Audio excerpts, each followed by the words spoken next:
আমরা যখন মৃত ব্যক্তির কবরের পাশে দাঁড়াই, জিয়ারত করতে যাই, তখন কি মৃত ব্যক্তি বুঝতে পারে আমরা যে তার কবরের পাশে দাঁড়িয়েছি? আমরা যখন কোনো মৃত ব্যক্তির কবরের পাশে দাঁড়াই, জিয়ারত করতে যাই, সালাম পেশ করি, তখন তারা সেটা টের পান।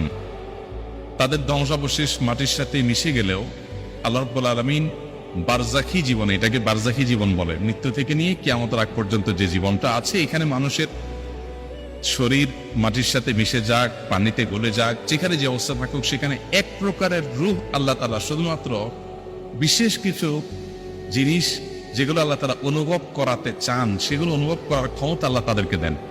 এর ভিতরে একটা হলো এটা যে কোনো ব্যক্তি তার কবর জিয়ারত করতে গেলে, কে আসলো জিয়ারত করতে, সেটা তিনি টের পান।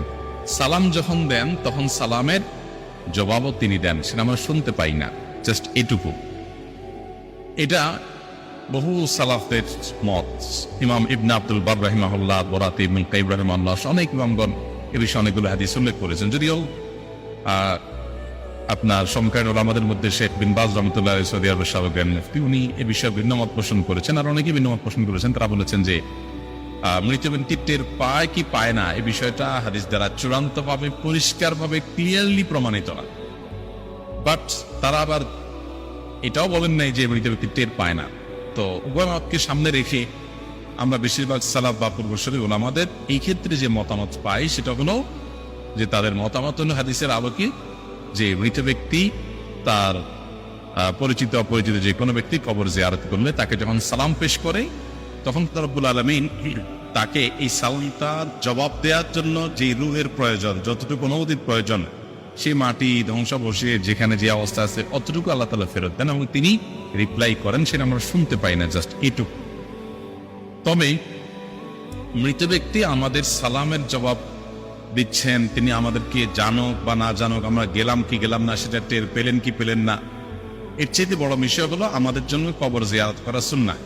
আমরা দূর থেকে তাদের জন্য দোয়া করলে সেটাও তাদের উপকারে আসবে।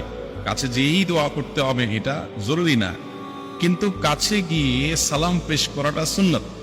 আমরা কাছে গিয়ে সালাম পেশ করলে আলাদা সওয়াব হবে। এজন্য সাধ্যে থাকলে অবশ্যই কবর জিয়ারতের চেষ্টা করা উচিত।